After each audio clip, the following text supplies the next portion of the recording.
Hello friends, welcome back to our channel Anu's culinary. இன்றைக்கி பூஜை அறையில் ஒரு சில விஷயங்கள் நம்ம தெரிஞ்சிக்க வேண்டியதை இன்றைக்கி உங்களோட ஷேர் பண்ண போகிறேன்.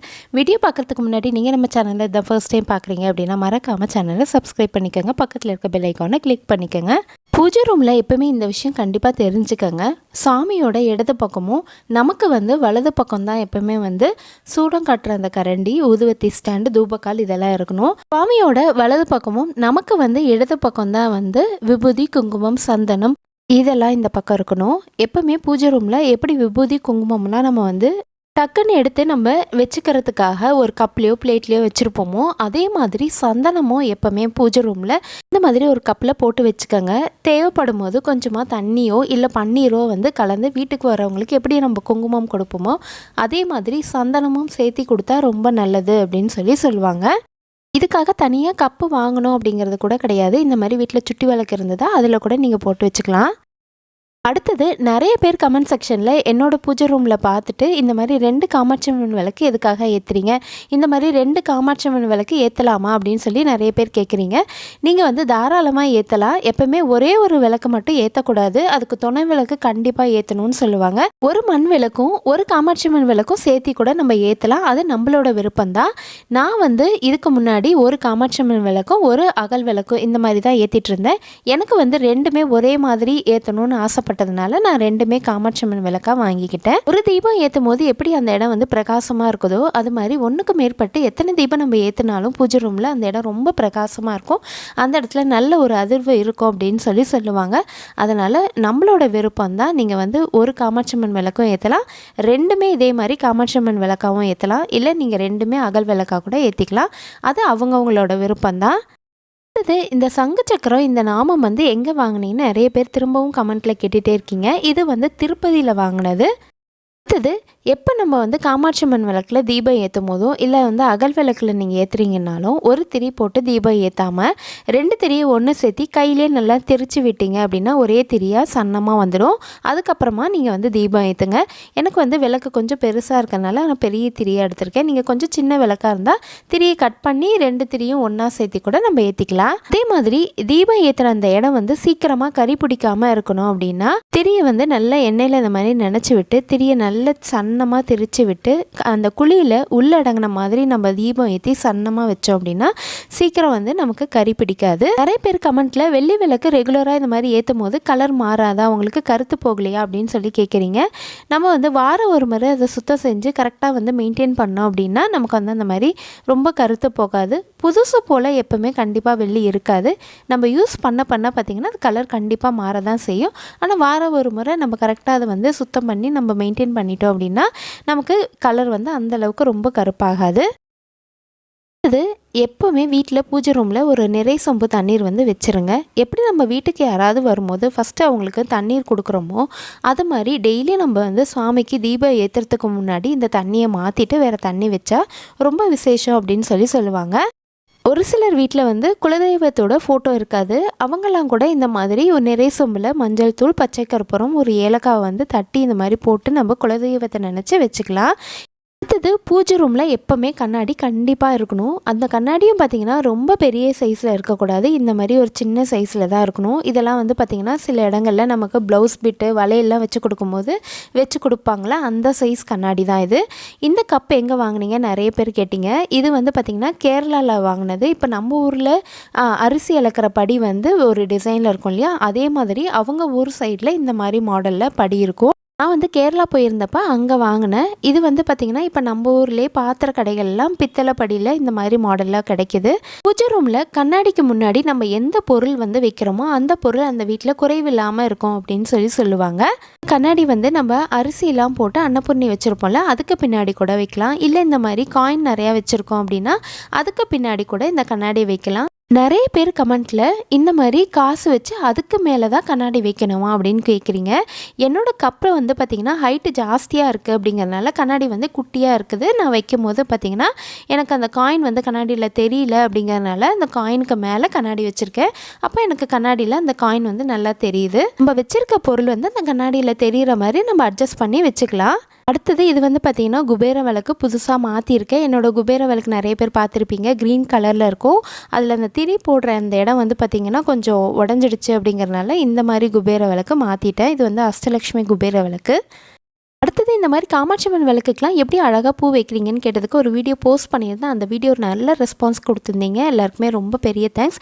ஒரு சிலருக்கு அதில் சின்ன பூவாக இருந்ததுன்னா எப்படி வைக்கிறதுன்னு சொல்லி ஒரு டவுட் வரலாம். இப்போ சின்ன பூவாக இருக்குது அப்படின்னா நம்ம என்ன பண்ணலாம், 2 பூவும் ஒன்றா சேர்த்து இந்த மாதிரி நம்ம வந்து பூ கட்டுற மாதிரியே கட்டி நம்ம வைக்கும்போது பார்த்திங்கன்னா கொஞ்சம் கூட வந்து ஆடாமல் அப்படியே டக்குன்னு வந்து வச்சது நின்றுடும். காமாட்சி அம்மன் விளக்கில் மேலே நம்ம பொட்டு வைக்கும்போது பார்த்திங்கன்னா அந்த இதில் வந்து நம்ம வந்து ரப்பர் பேண்டோ இல்லை கயிறோ கட்டி நம்ம பூ வைக்கும்போது பார்த்திங்கன்னா அந்த பொட்டு வந்து நமக்கு வந்து கீழே விழுந்துடும். அப்போ நமக்கு வந்து கொஞ்சம் கஷ்டமாக இருக்கும். அதனால் இந்த மாதிரி கட்டி நம்ம வந்து வைக்கும்போது பார்த்திங்கன்னா அந்த பொட்டும் வந்து கலையாது, நமக்கு பூவும் வச்சதும் பார்த்திங்கன்னா டக்குன்னு அழகாக நின்றுடும். பார்க்க ரொம்ப அழகாக இருக்கும். உங்களுக்கு இன்னொரு தடவை வந்து வச்சு காமிக்கிறேன். இந்த மாதிரி காம்பு நீளமாக கொஞ்சம் பெரிய பூவாக இருக்குது அப்படின்னா நமக்கு வந்து வச்சதும் நமக்கு வந்து பூ அப்படியே டக்குன்னு நின்றுடும், அழகாக இருக்கும். நமக்கு அந்த சாமியோட முகமும் மறையாது. இப்போ வந்து இந்த அளவுக்கு பெரிய பூவாக இல்லை, கொஞ்சம் குட்டி பூவாக இருக்குது அப்படின்னா பூவோட காம்பும் பார்த்திங்கன்னா ஒரே பக்கமாக வச்சு நம்ம பூ கட்டுற நூலில் நம்ம பூ கட்டுற மாதிரியே 2 டைம் இந்த மாதிரி சுற்றி விட்டுட்டோம் அப்படின்னா நல்லா டைட்டாக ஆகிடும். எக்ஸ்ட்ரா இருக்க நூலை கட் பண்ணிவிட்டு காமாட்சி அம்மன் விளக்கில் மேலே அப்படியே வைக்கும்போது பார்த்திங்கன்னா நமக்கு ரெண்டுமே கட்டி இருக்கிறதுனால நல்லா சப்போர்ட்டாக இருக்கும். ஒரே பக்கமாக இருக்கிறதுனால பூவும் வச்சதும் பார்த்திங்கன்னா நல்லா பெரிய பூவாக இருக்க மாதிரி பார்க்க அழகாக இருக்கும். கண்டிப்பாக வந்து இந்த டிப்பை ட்ரை பண்ணி பாருங்கள். அடுத்தது இந்த மாதிரி ஃபோட்டோஸ்லலாம் வந்து நம்ம பூ வைக்கும்போது பார்த்திங்கன்னா ஆணி அடிச்சிருந்தாலோ இல்லைனாலோ நம்ம வந்து ஒரே ஒரு சாமந்தி பூ மட்டும் வைக்கும்போது பார்த்திங்கன்னா காம்பு பகுதி வந்து நேராகவே இருக்க மாதிரி இருக்கும். நமக்கு வந்து பூ படிஞ்ச மாதிரி இருக்காது ஃபோட்டோவில் பார்க்குறதுக்கு. அதுக்கு என்ன பண்ணலாம் அப்படின்னா அந்த காம்பு பகுதியை லைட்டாக அந்த மாதிரி வளைச்சி விட்டு நம்ம வந்து அந்த ஃபோட்டோவில் பூ வைக்கும்போது பார்த்திங்கன்னா பூ படிஞ்ச மாதிரி இருக்கும், ஃபோட்டோவில் பார்க்கவும் அழகாக இருக்கும். இப்போ இந்த மாதிரி சின்ன ஃபோட்டோஸ்லாம் நம்ம பூ வைக்கும்போது பார்த்திங்கன்னா அந்த ஃப்ரேம் கொஞ்சம் பெருசாக இருந்ததுன்னா பூ வச்சதும் வழுக்கிட்டு வரும். அதுக்கு என்ன பண்ணலான்னா அந்த காம்பை வந்து ரொம்ப மடக்கி விடாமல் உடையாத அளவுக்கு பார்த்து இந்த மாதிரி மடக்கி வைக்கும்போது பார்த்திங்கன்னா டக்குன்னு நின்றுடும். ஒரு சில ஃபோட்டோஸ்க்கு வந்து பாதியில் பூவோட காம்பு வளைச்சா கரெக்டாக இருக்கும். ஒரு சில ஃபோட்டோஸ்க்கு வந்து பார்த்திங்கன்னா காம்போட மேல் பகுதியிலேருந்து நம்ம வளைச்சி வைக்கிற மாதிரி இருக்கும். ஃபோட்டோக்கு தகுந்த மாதிரி நீங்கள் வளைச்சி விட்டு வச்சிங்க அப்படின்னா கரெக்டாக நின்றுடும். அடுத்த டிப் வந்து ஊதுவத்திலாம் நம்ம அட்டை பேக்கெட்டில் வாங்கும்போது பார்த்திங்கன்னா நம்ம யூஸ் பண்ணிவிட்டு சரியாக மூடாமல் வச்சிட்டோம்னா அதோட வாசம் வந்து குறைஞ்சி போயிடும். இந்த மாதிரி ஜிப்லாக் பேக்கெட்டில் ஊதுவத்திலாம் வருது. இந்த மாதிரி பேக்கெட்டில் வாங்கினோம் அப்படின்னா நம்ம டைட்டாக அதை க்ளோஸ் பண்ணிட்டோம் அப்படின்னா அதோட வாசம் எப்போவுமே குறையவே குறையாது. இப்போ உங்களுக்கு இந்த மாதிரி ஜிப்லாக் பேக்கெட்டில் ஊதுவத்தி கிடைக்கல அப்படின்னா பாத்திர கடைகளில் இந்த மாதிரி உங்களுக்கு வந்து ஊதுவத்தி போட்டு வைக்கிறது கிடைக்குது. இதை வாங்கிட்டு நம்ம ஊதுவத்தி வாங்கினதும் நம்ம அதில் இருக்க பத்தியெல்லாம் எடுத்து இந்த இதில் போட்டு வச்சிட்டோம் அப்படின்னா அந்த வாசமும் போகாது. நமக்கு யூஸ் பண்ணுறதும் பார்த்திங்கன்னா ரொம்ப ஈஸியாக இருக்கும். அடுத்தது பூஜை ரூமில் எப்போவுமே ஊதுவத்தியும் சாம்பிராணியும் நின்று எரியணும் அப்படின்னா நம்ம பூஜை ஸ்டார்ட் பண்ணுறதுக்கு முன்னாடி சாம்பிராணி ஊதுவத்தி இந்த மாதிரி தண்ணியில் நனைச்சிட்டு அதுக்கப்புறமா நம்ம வந்து அதை பற்ற வைக்கும் போது பார்த்திங்கன்னா ஈரமாக கரைஞ்சி போகாமல் ரொம்ப நேரம் நமக்கு நின்று எரியும். இந்த மாதிரி ஈரமாக பண்ணிட்டா நமக்கு எப்படி பற்ற வைக்கிறதுன்னு ஒரு சிலருக்கு டவுட் வரலாம். நம்ம நார்மலாக எப்படி வந்து பற்ற வைப்போமோ அதே மாதிரி பற்ற வச்சதும் நமக்கு அது வந்து பற்றிக்கும். அடுத்தது ஊதுவத்தியை வந்து நம்ம ஊதுவத்தி ஸ்டாண்டில் நம்ம பற்ற வைக்கும்போது பார்த்திங்கன்னா அது கீழே நம்ம பிளேட் வச்சு நம்ம பற்ற வைக்கிற மாதிரி இருக்கும். அது வந்து நம்ம க்ளீன் பண்ணுறதுக்கு கஷ்டமாக இருக்கும். ஊதுவத்தியை வந்து இந்த மாதிரி வந்து நம்ம ஒரு ஸ்டாண்டில் வந்து நம்ம பற்ற வைக்கும்போது பார்த்திங்கன்னா நமக்கு அந்த ஊதுவத்தியோட அந்த டஸ்ட்டு வந்து இந்த ஸ்டாண்டுக்குள்ளேயே வந்து கலெக்ட் ஆகிடும். நம்ம க்ளீன் பண்ணுறதுக்கும் ஈஸியாக இருக்கும். அடுத்தது வீட்டில் நம்ம வந்து வெற்றிலை பாக்கு வச்சு சாமி கும்பிடும்போது சாமி கும்பிட்டு முடித்ததும் வீட்டில் யாராவது வந்து அதை சாப்பிட்டுடுங்க. இந்த மாதிரி நம்ம சாமி கும்பிட்டதை வாட விட்டோம் அப்படின்னா நமக்கு அது ரொம்ப கஷ்டத்தை கொடுக்கும். வெற்றிலை பாக்கு மட்டும் கிடையாது, நம்ம வீட்டில் சாமி கும்பிடும்போது இல்லை ஃபங்க்ஷன் டைமில் சாப்பிட்றதுக்காக வாழை இலை வாங்குவோம்ல, அந்த இலை கூட நம்ம வீட்டில் வாட விடக்கூடாது. அதை வாடுறதுக்கு முன்னாடி அதில் நம்ம சாப்பிட்டுடணும். அடுத்தது வீட்டில் வந்து விசேஷ நாட்களில் கண்டிப்பாக குத்து விளக்கு ஏற்றி வச்சு தான் சாமி கும்பிடணும்னு சொல்லுவாங்க. ஒரு சிலர் வேலைக்கு போகிறவங்க இல்லை ஹெல்ப்புக்கு யாரும் இல்லை, அதை வாஷ் பண்ணுறதுக்கு டைம் இல்லை அப்படின்னு சொல்லி குத்து விளக்கை ஏற்றாமல் விட்டுடுவாங்க. அந்த மாதிரி இருக்கவங்க இந்த மாதிரி மண் விளக்குலேயே உங்களுக்கு வந்து குத்து விளக்கு மாடலில் கிடைக்கிது. இதை வாங்கி கூட நம்ம வந்து ஏற்றலாம். இது இன்னும் விசேஷமானது தான். இது க்ளீன் பண்ணுறதும் பார்த்திங்கன்னா ரொம்ப ஈஸி தான். சோப் வாட்டரில் ஒரு 1 hour நம்ம அப்படியே வந்து ஊற வச்சிட்டோம் அப்படின்னா நம்ம அதுக்கப்புறம் லைட்டாக தேய்ச்சாலே போதும், நமக்கு அதில் இருக்க எண்ணெய் பிசுக்கெல்லாம் வந்துடும். அடுத்தது சாம்பிராணி கரண்டியில் நம்ம வந்து சின்னதாக வந்து சாம்பிராணி வைக்கும் போது பார்த்திங்கன்னா சின்ன அகல் விளக்கு வச்சு வைக்கலாம், இல்லைன்னா சின்ன ஸ்டாண்டு வச்சு வைக்கும் போது பார்த்திங்கன்னா நமக்கு அந்த கரண்டியில் கரி பிடிக்காது. இப்போ வந்து நிறைய நெருப்பெல்லாம் நம்ம போட்டு சாம்பிராணி போடும்போது பார்த்திங்கன்னா இந்த மாதிரி பெரிய அகல் விளக்கு வச்சு வைக்கும் போது பார்த்திங்கன்னா நம்ம தாராளமாக வந்து நிறைய நெருப்பு போட்டுக்கிற மாதிரி இருக்கும். அதுலேயே வந்து 2 டைப் வருது. இந்த மாதிரி பெரிய அகலாக வந்து நம்ம வாங்கி வைக்கும் போது பார்த்திங்கன்னா அது அந்த கரண்டி நம்ம தூக்கி சுற்றி காட்டும் போது பார்த்திங்கன்னா கொஞ்சம் கூட ஆடாமல் இருக்கும். நீங்கள் வாங்கும்போது இந்த மாதிரி தூபக்கல்லை எடுத்துகிட்டு போய் நீங்கள் வச்சு பார்த்து வாங்கிட்டீங்க அப்படின்னா உங்கள் கரண்டிக்கு ஏற்ற மாதிரி சைஸில் நீங்கள் வாங்கிக்கலாம். கண்டிப்பாக இந்த டிப்பும் ட்ரை பண்ணி பாருங்கள். அடுத்தது நிறைய பேர் கமெண்ட் செக்ஷனில் டெய்லியும் தீபம் ஏற்றும் போது மேலே ஷெல்ஃபில் கறி பிடிக்கிறது இல்லையா, சூடம் காமிக்கும் போது உங்களுக்கு உள்ள ஒயிட் கலரில் ஃபுல்லாக பேக்ரவுண்ட் போட்டிருக்கீங்க, மேலேயும் ஒயிட் தான் போட்டிருக்கீங்க, உங்களுக்கு அந்த இடம்லாம் கறி பிடிக்கிறது இல்லையான்னு கேட்குறீங்க. என்னோடய பூஜா கேபினெட் வந்து பார்த்திங்கன்னா ஷெல்ஃப் மாதிரி இருக்காது, ஸ்டெப் ஆர்கனைசர் மாதிரி இருக்கும். அதனால் எனக்கு வந்து அந்தளவுக்கு கறி பிடிக்கிறது இல்லை. அதே மாதிரி இந்த புல் அவுட் ட்ரேயில் தான் வந்து நான் தீபம் காட்டுற கரண்டியும் இந்த சாம்பிராணி கரண்டியும் விற்கிறதுனால புகை வெளியில் தான் போகுது, எனக்கு கேபினெட்டுக்குள்ளே போகாத எனக்கு அந்த பிரச்சனை ஏற்படுறதில்ல. அடுத்தது பூஜை ரூமில் நம்ம வச்சுருக்க அந்த மஞ்சள் குங்குமமில் பூச்சி வராமல் இருக்கிறதுக்கு இந்த மாதிரி மஞ்சள்லையும் குங்குமம்லையும் கொஞ்சமாக சூடம் போட்டு வச்சிட்டோம் அப்படின்னா நமக்கு அதில் வண்டோ பூச்சியோ வராமல் இருக்கும். அடுத்தது இது வந்து பார்த்திங்கன்னா ஜவ்வாது. இதை பற்றி நான் ஏற்கனவே ஒரு வீடியோவில் ஷேர் பண்ணியிருந்தேன். ஜவ்வாதை வந்து இந்த மாதிரி கொஞ்சமாக விபூதியில் கலந்து விட்டு நம்ம வைக்கும் போது பார்த்திங்கன்னா நம்ம வந்து விபூதி வைக்கும் போது நமக்கு அவ்வளோ வாசமாக இருக்கும். கண்டிப்பாக வந்து இந்த டிப்பை ட்ரை பண்ணி பாருங்கள். அடுத்தது அதே ஜவ்வாதை நம்ம டெய்லியும் தீபம் ஏற்றுற அந்த எண்ணெயில் கொஞ்சமாக கலந்து விட்டு வச்சு நம்ம தீபம் ஏற்றும் போது பார்த்திங்கன்னா வீடே அவ்வளோ வாசமாக இருக்கும். கண்டிப்பாக வந்து இந்த டிப்பும் ட்ரை பண்ணி பாருங்கள். ஜவ்வாது எப்போவுமே வீட்டில் வச்சுருக்கிறது ரொம்ப விசேஷம்தான். ஜவ்வாது எங்கே கிடைக்கும் நிறைய பேர் கமெண்ட்டில் கேட்டிருந்தீங்க. ஜவ்வாது வந்து எல்லா பூஜா ஸ்டோர்ஸ்லையும் உங்களுக்கு வந்து கிடைக்கும். அடுத்தது இந்த மாதிரி பித்தளை விளக்கில் குத்து விளக்காக இருந்தாலும் இல்லை காமாட்சி அம்மன் விளக்காக இருந்தாலும் ஒரு சில நேரங்களில் பார்த்திங்கன்னா அந்த எண்ணெய் வந்து பச்சை கலரில் மாறிடும். அது ஈஸியாக எப்படி க்ளீன் பண்ணுறதுன்னு பார்க்கலாம்.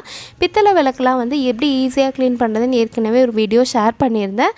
அது ஒரு சிலர் ட்ரை பண்ணி பார்த்துட்டு ரொம்ப ஈஸியாக இருந்தது எனக்கு அப்படின்னு சொல்லி எனக்கு பர்சனலாகவே வந்து கமெண்ட் பண்ணியிருந்தாங்க. நீங்கள் அந்த வீடியோ இன்னும் பார்க்கல அப்படின்னா லிங்க் வந்து டிஸ்கிரிப்ஷனில் கொடுக்குறேன், செக் பண்ணி பாருங்கள். அது ரொம்ப ஈஸியாக இருக்கும்.